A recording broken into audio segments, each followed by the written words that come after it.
What's up, everybody? This is Jesse Taylor with Warriors World, here with special guest Harrison Barnes, and we are talking about the series finale of Breaking Bad, recapping and ending our 8-series arc of Breaking Bad with Barnes Breaks Bad. So this is our last one. So welcome to the show, Harrison. Thanks for being on with us. I appreciate the very first and last Breaking Bad. Yeah. So it's over, man. That's it. It's gone. How you feeling? No more Heisenberg in your life? You gonna be able to deal with it?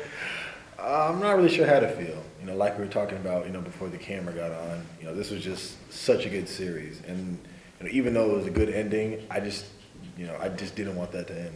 Yeah. How about just that final episode? It gets so much scrutiny, which usually when a long-running show that's been so popular comes to an end. Mm-hmm.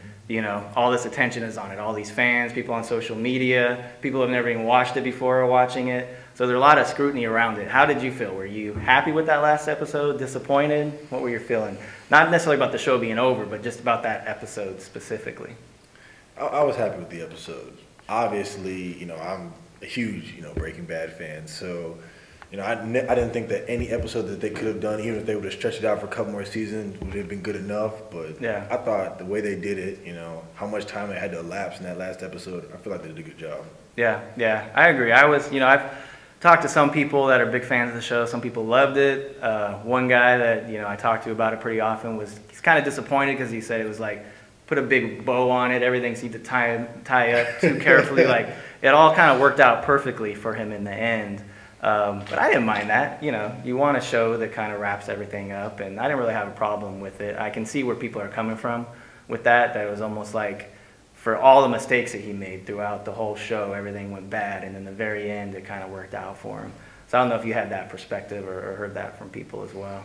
Well, my biggest thing was, it didn't really work out the way he wanted to. In a perfect world, he rides off into the sunset with his money, with his family. Jesse goes on his way, you know what I'm saying? And it's all good. It doesn't end with, Walt dying. Like, even though he says he wants the money to go to his family, it's still a big question mark about that. Like, Jesse, drives off, from that last scene, but, it doesn't really say, oh, he's going to be okay. It doesn't really say, oh, he's going to go and start a life that's going to be, productive. It just says he's driving off and he's like laughing hysterically, like not really sure how to feel at that point in time. Yeah. Also, I don't think it really worked out for him when his brother-in-law died, 2 episodes or an episode before, and his son basically just hates him. His son just like cussed him out on the phone and told him, leave me alone, just die. So, that's not really much of a happy ending when it goes down like that. Exactly. Let's see, what else? So, we haven't really talked about him dying yet. We both kind of, predicted that was going to happen. We weren't surprised by it at all. But how did you feel about the way it went down for him at the end? His, that last scene, he kind of died with, as the song went, with his baby blue, kind of with the thing, almost like what he loved most was cooking meth, and that's the way he died. Was that like a good way to go out for him? The song was too much. For as dark as that kind of episode was, and how it ended, and everything that was going on, and they ended on such like a happy note. I understand, for the creators and stuff like that, maybe they want to end it like that, but me personally, I wish they would have ended it on a different song. Yeah. But what I didn't understand was, so Machine Gun comes out and is shooting, right? Mm-hmm. And Walt, he's on top of Jesse. Yeah. So I'm kind of confused when that bullet got to him on his side. Yeah. It was on the side that, if it was on his right side, he was on top. He should have been on the ground at that point in time. Yeah. So where did that bullet come from? Ricocheted off somebody's belt or something. I'm trying to help him out. They did, if you rewatch the scene, I don't know if you did, you see the moment when he got hit. There's kind of like a grunt, and he moves a little bit. So they actually show the moment that he got hit. But yeah, it's kind of like the JFK thing. Like, how did the angle of that bullet end up, in his side like that? They're both being put on the same plateau right now. Yeah, Heisenberg, JFK, same level. Exactly. So the other thing too, so you mentioned, him protecting Jesse there at the end. How did you feel? This has been the closest, most important relationship on this show, Walt and Jesse. And they've been at odds now for, the entire season. Things have just been going terribly between the two of them. So in the end, you don't know, is Walt going to take the gun and shoot Jesse, but he instead, decides to let him live. How did you feel about how that went down? I was very surprised for a number of reasons. One, just because, you know, the last time that they had talked, you know, he goes and, you know, he tells, you know, Uncle Jack, like, you know, you still owe me Pinkman. You know what I'm saying? You know, they bring Jesse underneath the car. He's like, you know what, you know, kill him. Yeah. So, you know, you're thinking, like, you know, obviously, you know, he's at odds with Jesse. You know, he feels some type of way, Hank's dead. And then he comes back and he saves him. And, you know, he's not like he's looking for revenge. It's not like, you know, he even tries to say anything. He doesn't bring anything up. He doesn't, like, try to, like, reconcile. He doesn't even ask him, like, why did you go to the DEA? Just kind of, you know, lets it be. You know what I'm saying? He kind of, like, looks at Jesse and says, you know, if you want to, you know, if you want to kill me, go ahead and do it. Yeah. You know, so I was really surprised that there was, like, no conversation exchange. Like, that was, like, the last moment that those two were together. Yeah. After all they've been through, like, they gave each other kind of, like, the stone look, like, you know, we both know everything that's going on, but I was surprised that he didn't say, like, neither of them said anything. Yeah, they just kind of let it go, let it hang there. Yeah. Maybe he had all that time to reflect in the cabin out in the snow. And, you know, felt maybe, you know, he did so many bad things to Jesse throughout the show. And I think if anybody suffered the most on that show, it's got to be Jesse. You know, thanks to a lot of the stuff Walt did, it just, you know, his first girlfriend died. You know, then his second girlfriend gets shot, the girlfriend's kid gets poisoned. So, I mean, everything just, you know, Hank, you know, beat up Jesse because of Walt. So maybe all that came to Walt in the end, and he decided, you know, let him live. He's done enough to this poor kid. I don't know. I mean, he's protected him the whole time. I mean, even from, you know, from the beginning, he's always watched out for Jesse. Even in that scene right there, like, he could have just, you know, ducked himself and let everyone, you know, get shot. You know, goes and, you know, still protects Jesse one more time. So, you know, I was just surprised at everything that they've been through. I mean, all the stuff that they've been through.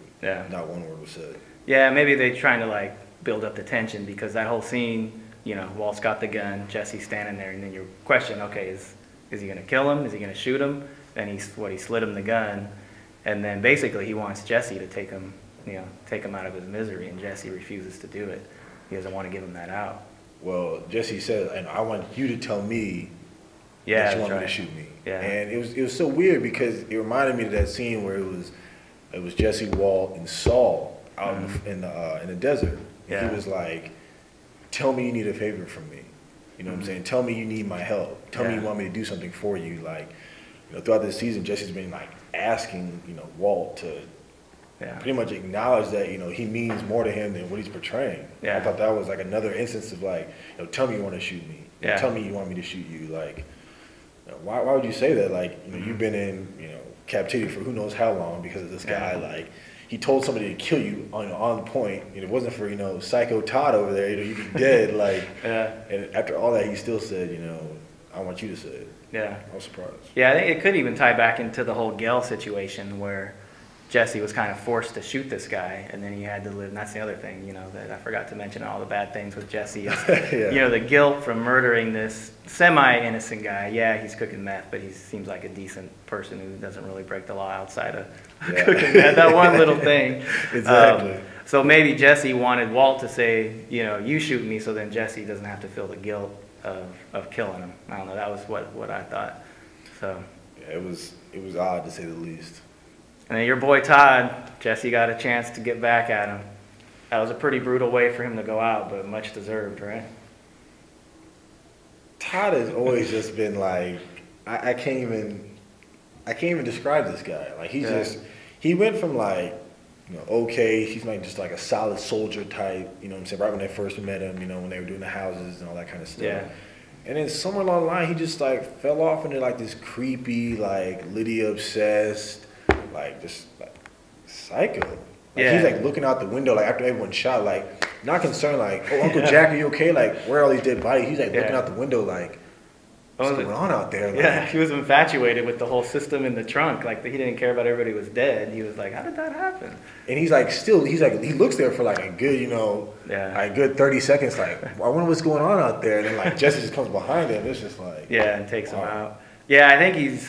I think the character just, it was like his mentality was like some psychotic guy, but who had this childlike mentality, like he had never fully formed or grown up, and you know, he thinks like maybe a 6-year-old would think, except for he murders people on the side. Exactly. So one thing that I read about, I wanted to get your take on. I don't know if you saw this too, but there was a writer that had this theory. So early, that very first opening scene, Walt gets in the car, it's full of ice, and he can't start it. The cops show up, and it's like he's about to be caught, and then he says that little prayer, which, for one, Walt is, not a religious guy. He's like a man of science. He's always spoken about that. So it was weird to see him say a prayer. And then it was like from that point on, everything worked out. And it was almost like his prayer was answered, and the rest of the episode could have been looked at as a fantasy. Maybe he did get caught. Maybe he died in that car. But the rest of the episode was just like his ultimate dream. Everything happened perfectly for him. What do you think about that theory? And did you even hear about that? Did you read anything about that? No, actually, I didn't hear about that theory. Yeah. But now that you say that, it makes sense. For example, like, Lydia and Todd are having that meeting. Then all of a sudden, like, Walt comes out of nowhere, like, oh, hey, guys, let me sit here and talk to you. Like, he's like America's Most Wanted at the time. And exactly, like, no one, not showing him coming in, not showing anybody else saying anything. Like, I mean, this guy is, assumed to be, like, on TVs, on newspapers, all that kind of stuff, and then just shows up in the middle of this coffee shop, like it's nothing. And then the whole thing with Skylar, like, you know what I'm saying? Boom, he's right there when Skylar's talking. Like, and her house is surrounded by police. So how's he get in? How's he get out? How's he watching Walt Jr., out in the, he's kind of hiding behind the house, but there's got to be people there watching. Like, that was probably, like, his most perfectly executed plan he's had in the entire series. Yeah, so there might be something to it. I mean, I've listened to a podcast that Vince Gilligan was on, and it seems like everything that happened is just the way he wanted it. It wasn't a fantasy, but it's kind of cool to think about it from that perspective, or even go back and watch it from that perspective. Like it's just his fantasy, but he's dead already or something. Yeah, that is kind of crazy. But if it was a fantasy, I could easily see how that worked out that way. Mm-hmm. What do you think about that part? The whole man of science, man of religion. When it gets down and dirty and serious, he goes right to saying a prayer. I thought that was kind of interesting too. It was different. I mean, he's been in so many different jams. I mean, almost every episode, every season. Like, there have been so many other times he could have, like, prayed for something. Asked for, a little bit extra time. Asked for, somebody not to see me. Asked for this not to happen, that not to happen. Like, asked for just a way out. Just straight up, look, allow my cancer not to come back. You know what I'm saying? Allow my family to be able to get away clean. Allow me to just, walk away from the meth business, whatever it may be. And he hasn't. And it's just like in that one instance, like of all time, that's when you prayed. It's like, wow. Yeah. It shows a lot. Yeah. So then we get to kind of my favorite scene of the episode. It was the most intense scene was the whole Gretchen Elliott scene. They come home to their nice, beautiful, elegant house. And it was kind of cool how they set that up. Walt's like in the backdrop in the dark, sitting on that bench, and they walk past, and all of a sudden he like pops up off that bench. Kind of walk me through your thoughts as you're watching that scene, because it was pretty, it was intense, and it was almost like Walt was some kind of psychotic stalker, trying to get after these folks. I thought it was funny, just the little things he would do. Like, for example, when Walt walks up to the glass door, most people would think, you're going to go straight. He turns around and goes and he closes, like, the front door. Like, the front of the outside doors, and then walks through. You know what I'm saying? Looks at the pictures rather than, like, going actually to, to Gretchen and being like, look, we need to talk. He's like, oh, looking at the pictures, like, wow, this looks really nice. They finally, confront him, like, oh, what are you doing here? You need to leave. And he's like, you're going to need a little bigger knife than that. Like, just his whole approach to, like, how he went to break into that house is just, like, it's so unorthodox. Compared to, like, if you were trying to break into a house, or I would try to break into a house, you're thinking, like, boom, I'm going to do this, this, and this, and this is how it's going to go grab down. somebody, do something. He was just, like, cool Mo D from the jump, just, sitting there in the back, getting up, shut the doors. Like, he was just totally relaxed. Yeah. Did you think they were going to, at that point, get into that backstory a little bit? Because even though they've kind of insinuated, between the three of them, there was some kind of drama that went on that caused Walt to quit Gray Matter. Were you expecting them to kind of divulge that information, or did you even think, know what to expect in that scene? I thought it was a definite curveball. I thought he was going to kill him, honestly. I mean, I thought that would have, for him, would have been some type of, ultimate payback. You know what I'm saying? For them to go, on TV and slander his name and say he had pretty much nothing to do with it. I thought he would, definitely try to go get back at them. I didn't think he would say, look, give this money to my family, which is mean, well thought out. Yeah. Definitely thinking beyond, you know, the current situation and putting aside all his feelings for them, you know, to the side. But I thought he was gonna take him out. Yeah. Yeah, instead he uses his brains once again and figures out a way to take advantage of their wealth to make it seem like these people would have some extra money to give to his family. And then he puts the 2 lasers on him just to make sure, because you know, as he's saying all this, you're like, these guys aren't going to give his family the money. They're going to, you know, call the police and say that Walt came by their house. But then the lasers hit him, and then you're like, all right, you know, they're convinced now. Now when you said that, I thought that was so odd because, you know, the whole time, you know, Walt's been, you know, in this whole trying to build his little drug empire. He never knew these type of people. Like, he'd always go to Saul and be like, you know, who can I go to for a new identity? Okay, call the vacuum cleaner number. Look, Walt, we need, you know, a couple hitmen. You know, oh, Walt, I don't have that. Saul, I know you have a guy that knows a guy that can get you, you know, a hitman. Like, he never knew these contacts directly. So right when that happened, I was like, wow, like, Walt really got resourceful and, like, went out, like, found the 2 best hitmen, you know, west of the Mississippi. I was like, wow, that's... Yeah, like, where did he find these guys? Who are these guys? Exactly. then when, you know, they finally get back in the car, I laughed, and I was just... Yeah, that was great. I thought it was a great way to bring those guys back in for the last episode, Badger and Skinny Pete. I mean, they were pretty, you know, they were good characters early on, and then as the show progressed, they didn't really need to be around as much. There was not really a need for them, but they're kind of like the comic relief that you need in such a tense show. And the other thing that was interesting was Skinny Pete kind of put a good perspective on everything, you know. He's like, hey, thanks you guys, how'd that go? And they're like, I don't know, that was kind of like... kind of shady on a moral level or whatever he said. Then he tossed them the money and they're like, oh yeah, it's all good though. Once they got the money, they're fine. And that's kind of the whole perspective of the show. You know, everybody's doing something immoral, but once you get the money, then, you know, you don't care how bad you were acting. Yeah, I mean, from, you know, everyone you see that in the show. But my biggest thing was, you know, when they bring in Badger and Skinny Pete, I was surprised they didn't try to bring back Saul at all. Yeah. Like, he never came back. Like, there was no mention of him. I would think, like, you know, for those 2 characters who, they've been in and out, you know, as the series has gone on. Yeah. And why wouldn't they bring back Saul, at least for like, you know, something, just a phone call, something to bring him back into that last episode. I was a little disappointed they didn't bring him back in. Yeah, yeah, maybe they were looking at that. His farewell was, I guess the last time we saw him was in that basement, right? The vacuum cleaner shop.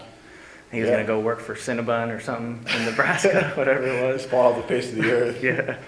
So then we get the answer for the ricin. Everybody's been wondering, what do you go back in the house for to get the ricin? And it was for, what is it, the Sevia for Lydia's tea. You know, he put it in her sugar packet. I hope that brain doesn't exist. They might have tailed off after that episode. Their stock price might have gone down a little bit. Yeah. So as soon as she put it into the tea, I kind of made that connection. I was like, oh, it's the ricin. It's got to be the ricin. And then we find out later when she calls Todd that, you know, she feels like she's got the flu. Walt's on the phone like, you feeling sick, Lydia? That's not the flu.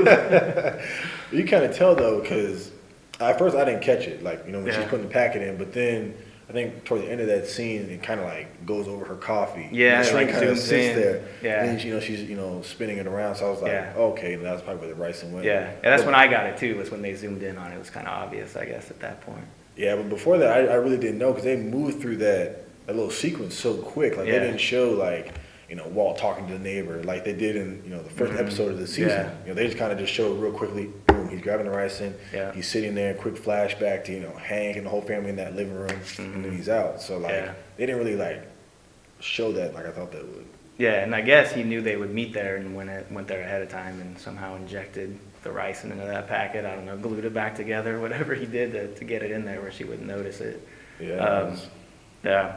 So next, let's talk about that Skylar scene, and we get our last shot of Marie.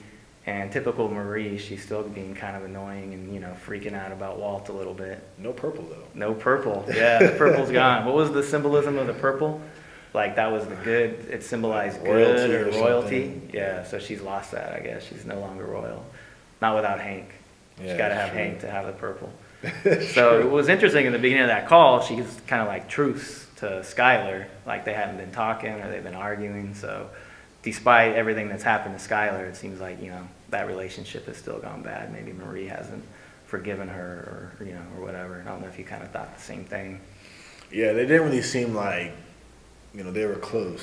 I don't know if that was because Skylar was trying to just, keep her emotions together because she's staring at Walt the whole time as you look back on it. But it didn't really seem like, it was like, hey, what's going on? Oh, Walt's in town. Oh, wow, thanks for letting me know. It's kind of like, really? Oh, okay, I should keep that in mind. Like, it didn't really seem like they were close.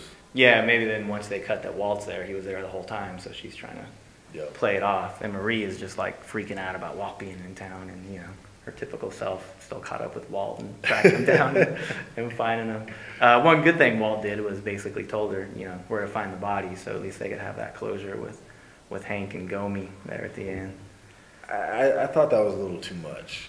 I mean, I really didn't know like what was the point of that? You know what I'm saying? Like for him to be like, take this. This is where Hank's body is. Kind of like, wow. Yeah. I mean, I understand like his point. You can use this as as leverage and bargaining. To get off free. But it was just kind of like, wow. Like that's your last interaction with Skylar is. It's not telling her where I missed you. I did everything for you. I love you. It's like here's a lottery ticket to the body where Hank is. The guy that caused to die. That was just like I was floored at that scene. Yeah. Well, one good thing out of that, I think, was he was finally honest with her. He was about to talk, and she's like, don't tell me again you did it for the family. He's like, no, I did it for me. I was good at it, made me feel good, made me feel important, or whatever he said. And I thought that was kind of interesting that he finally owned up to like how he really felt about what he was doing. Yeah, I mean, his whole tone and his demeanor was so different, though. I mean, he wasn't trying to, like, portray the whole, like, Heisenberg. He was just like, this is me, this is who I am. Yeah. And I don't know, like, that was such a sad thing, because I was hoping one of them would, say how they really felt, because obviously, that's going to be the last interaction they're going to have. Yeah. But neither of them kind of went to, I'm sorry for this, or I wish you would have told me this. It was just kind of like, I did this for me. Can I see Holly? Okay, Walt Jr.'s coming. I'm leaving. Like, that was it. Yeah. I think the scenes with Holly and Walt Jr., I think, really kind of drove home that it really wasn't a happy ending for Walt. He's basically ruined any chance he has of seeing his daughter grow up, and he's ruined the relationship with his son. And, I thought that was really maybe one of the best, most well-done scenes in the whole show, was just kind of showing him with Holly, and, Bryan Cranston's such a great actor. You could see it all over his face, like, how hard that was for him. And then can't even say goodbye to his son. He's got to just, like, watch him through the other side of a building as he's walking into the house. Like, that's how he has to say goodbye to his son. So that was pretty tough to kind of watch that, too. Yeah, I mean, if you think about it, Holly's, like, the only, like, pure character in the entire show. I mean, not that she could have done anything more, but anytime, Walt kind of sees her or interacts with her, it's kind of like, this precious child, I do everything for you to create a better future for you, and, this is all the things I've had to do for you. And then, like, that scene where Walt's, looking through, and he's looking at Walt Jr., from the jump, I mean, they've been, like, 1A and 1B, like, Walt Jr. has just, like, adored his father. Yeah. Like, he's always given him the benefit of the doubt, like, always, like, been concerned about him, always went to see him, like, he just, like, his whole life has been pretty much his dad. And it's just so interesting to just see how far that relationship has just fallen off, to the point where they can't even see each other. I mean, the episode 7, he's just cussing them out, you know what I'm saying? Like, we don't want any help, we don't want to see you. In episode 8, like, they don't even say anything to each other. Like, that phone conversation was their last interaction. Yeah, it was pretty rough. To lighten things up a little bit, I'm going to go to the first question that we got on Twitter, because it's about Holly. Speaking of Holly, I don't know if you've already seen this one. So Holly now has no father in her life. Her dad is, America's Most Wanted, this famous meth dealer, Heisenberg. So the question from IP Monster is, do we think Holly's going to grow up and be a stripper? Is that how strippers are born, from those kind of situations? Well, I would ask that person, how do you know? Why would you think that? One, but two, I think she's gonna have a totally different lifestyle. Obviously, guessing of course of what Walt Jr. had. Because obviously she can have money now too. She could have $10 million. Exactly. Strippers usually don't come from wealth. I don't know a lot personally. You never know. But, you never know, right? But no, I think she's gonna come from a lot more. I mean, a whole different upbringing. I mean, now they're gonna have money. Like they're not gonna be like kind of struggling, living, kind of, a middle class life, which most of us live. Like, you know what I'm saying? She'll be like wealthy from the jump, even though she'll have that marred past of how she got her wealth. She'll be well off. Yeah. All right, so let's get kind of more to the end. Uncle Jack and Todd, Heisenberg's whole plan with the gun in the trunk. We see him out in the desert kind of putting it together. We don't know exactly what he's going to do. What did you think of that whole contraption that he put together? Was it realistic for him, or did you buy it? I just actually repaired my garage door opener, so I know that that's possible. You can time those things to like stop and start and go back and forth, so I believed it. I thought that part might have been a little bit of a stretch. If it had been something more chemistry based, I would have been like, okay, that would have made more sense. Yeah. But to have a gun, pop out of the trunk and just start a fire, I think that might be a little bit of a stretch for him. But I like the idea though. Yeah. When I fix my garage door, it usually goes up and it goes down and then it stops. That thing went back and forth like 50 times by the time it was done. So I don't know if that's really realistic. The other thing I thought was interesting was Jack was like so offended that Walt thought he had partnered with Jesse and that's probably more of a plot device, that he was like, no, go, I'll show you what I'm doing with Jesse. Like I got him like, locked up in chains down in this dungeon. So that's what caused him to bring Jesse out and really saved his life. So I thought, there's a little gray area there that they, needed to bring Jesse out just to make sure that he survived in the end. I don't know what you thought about that scene. I mean, he pretty much uses ego against him. I mean, the very first time, Walt's talking with, Uncle Jack, is, to exterminate rats. I mean, they're trying to go to those prisons and kill all the people who they're afraid are going to talk because they killed their legacy funds. So, for Walt to be like, oh, look at you, you're partnering with this guy that's, a rat. It kind of went at him personally, like, oh, no, I'm not that guy. Like I killed those type of people for a living. Like, no, that's not me. Bring him out here. Like, he tried to, puff up his chest and show, like, that's not who he was. But really, Walt was just, manipulating him the whole time. Luckily, he went for it. Yeah. So one of my things I was happy about, obviously, from talking to me these last eight episodes, my man Jesse, he gets away in the end. He survives. I mean, I was kind of glad about that, but also, I mean, he's going to have a hard life from this point. He's had so many tragedies, and his girlfriend that I was hoping he would, like, walk off into the sunset with got shot in the back of the head. And, it's hard to go on after that, but still, you got to feel happy for him. He didn't die in the end. At least somebody survived out of that duo.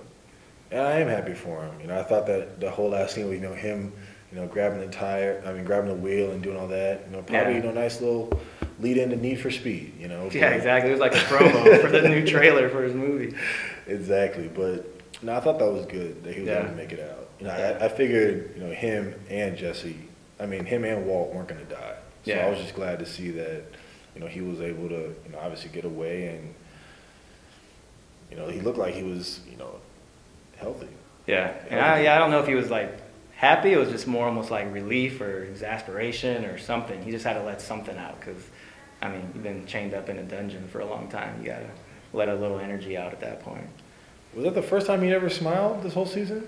It's either that or when they got Walt. I think And even then, he was almost like disbelief. I don't even know if he was smiling. He spit in his face or whatever. So, because the seasons before, you always see so much like, emotion from him. Like, Walt's pretty much like the deadbeat kind of just right here, and Jesse's kind of all over the place. Yeah, and he's kind of the goofball, and he was kind of the comic relief too for a while. And then this season, you're right. He's just been depressed. Like no one has just the prayers for Jesse can finally stop. Like he smiled, he's okay. Like we can all go on. Yeah, maybe he'll find a third girlfriend, and Walt's not around to kill her anymore, cause her to die. Let's see. So. I don't know, anything else on the episode before we move on to final thoughts here? We didn't touch on? Anything more in the episode? Kind of talked about his death already, and we have a few questions from Twitter about that too, but anything else you wanted to, any crazy theories or anything like that? I thought it was kind of weird he put his watch on the, on the phone. The phone booth, the top of the phone booth. I never understood that. Like I thought it was going to come back into play later, but I don't know if that was symbolism from something else. But he just kind of like he takes off his watch, he puts it there, and he leaves. Yeah. And they never really went into that. Let me see. Our man on Twitter who sent like 5 questions in about this show, Jason Tang. That was one of his questions. What was the symbolism behind that? And I guess on his birthday a year earlier, that was a gift from Jesse. So it could have, I don't know if it was symbolism, but it just kind of showed, that relationship was coming to an end. Because it was his birthday, right, when he made that phone call? Yeah. So it had been a year later. I don't know. I didn't really think there was any real symbolism behind it. But, or maybe he didn't know if he'd get to say goodbye to Jesse, taking the watch off, leaving it behind for Jesse or something like that. I don't know if it was kind of showing like he just, like, his clock was out. Like, he wasn't concerned about the time anymore because he knew the end was there. I didn't know if that was bit or if it was, he was leaving clue. I didn't know if he was going to leave a clue everywhere he went, like a little piece of him. Like, I didn't know what was going on. Yeah, like the glasses here, the hat here. So the hat never came back. I was a little disappointed in that. Yeah, I know. The last thing was in the cabin, right? When he kind of put it on. You had the shot from the back. Yeah. So, all right, you want to get to some questions? Yeah. All right. So speaking of Walt and Jesse, they had an exchange of nods at the end. Was that when Jesse was in the car and about ready to pull off? And that was the other thing. Were you waiting for Jesse to like run him over when he was pulling out in the car? I thought he was gonna hit him at first because he like floored it backwards, didn't hit him, and then he had a chance to go forward and hit him. Yeah, like I said, I was so surprised they didn't say anything. Yeah. Like, for everything they've been through, they kind of gave each other like the stone face, the nod, and then he just gets in the car and drives off. Yeah. Yeah, maybe that was it. There was really nothing else to say. They already know everything that happened, so they just nod to each other. All right, Jason's got another question. He's got the watch one, which we already did. He said the position of how Walt died. He didn't fall on his side, but instead laid flat like he was free. I don't really know that was symbolism. I don't know if you've heard that one before. I haven't heard that one. If I died, it doesn't really matter. Like if I'm on my side or my back or my belly, I'm dead. So I don't know. I thought it was symbolism that he died in a lab. Yeah. I mean, he'd given his whole life to that. I mean, he abandoned everything else, cut off every single relationship. Like, there was not one person in his life that wasn't affected by all the actions that he did. So it was only fitting that he would die in the lab. You know what I'm saying? Yeah. He grabbed the mask. He's sitting right there. The police come in, and he finally just dies there. But in terms of laying out, that might be a little like too deep an angel. for me. I don't know. Yeah. Snow angel in the blue meth, maybe. All right, Chris Colon, C:421. Where is Jesse's first stop after he drives off? That's a good question. Where do you think he goes? Alaska? Nebraska for the Cinnabon with Saul? Probably somewhere to try to find Brock. Yeah. I also heard that Vince Gilligan said Brock's probably with his grandma. Remember Andrea used to stay with her mom? Oh, yeah. So at least he landed in a good spot, probably. I figured he tried to go there. Yeah. I mean, he doesn't have any money. He's, you know what I'm saying? Yeah, he lost all his money. He's got nothing. No money. He's got no house and anything like that. So I assume he's just trying to find Brock, try to find some type of happiness, protect him. Driving into the Need for Speed, right into his movie. Exactly, right in the trailer. So what's next for you, TV show-wise? We kind of talked earlier. You said it's kind of tough. You can't really start any of the new shows that have come out now since Breaking Bad. You got Boardwalk Empire, Homeland. You gonna watch anything anytime soon? Or are you just gonna decompress from Breaking Bad? Honestly, I don't know, man. I mean, I needed a little pick-me-up. I mean, I know Scandal's coming back on. Obviously, Boardwalk, Homeland. I heard new shows like, Orange is the New Black or something on like Netflix. that. That's all right. Bogut's a huge Sons of Anarchy fan. So okay. That's one. House of Cards. I mean, there's a lot of shows to be watched, but at the end of the day, the only one that comes close to Breaking Bad is maybe Homeland. You know what I'm saying? It's just it's in a league of its own. So yeah, and the reviews for the new season have actually been really good for Homeland. People say they're kind of off to a good start. I mean, that's good, but nothing to replace Breaking Bad. Yeah. And you haven't watched The Wire yet? I've seen The Wire. Okay, you watched all of it? Not all of it. Oh, okay. Because that's the season 2 is that which gets really slow. Oh, that's where they shift. So they go from like the streets to like the piers, where the drugs come in, on the ships or whatever, or the docks, I guess, not the piers. That was I started watching the very first episode of The Wire. Flew through the first season. Oh, gotta get the second season. Started the second season, and then my pace was like. Yeah. It's just on the floor. I mean, it's just so slow and so different from... Yeah, it's hard. It's like a big adjustment because you're not expecting it to like totally change like that. But that's the show that everybody really now they're saying The Wire, Breaking Bad is the argument for like the top 2 shows, and I think Sopranos is probably in the mix as well. Well, I'm partial to Breaking Bad. You know, I got a chance to see it live. You know what I'm saying? I got a chance to watch that. You know, that was my show. So I mean, I'm sure people, when they watched The Wire when it was when it was on and they followed it all the way through, I'm sure that's their show. But for me, it's Breaking Bad. Yeah. All right. I think that's all I got. Thanks for your time, man. Appreciate it.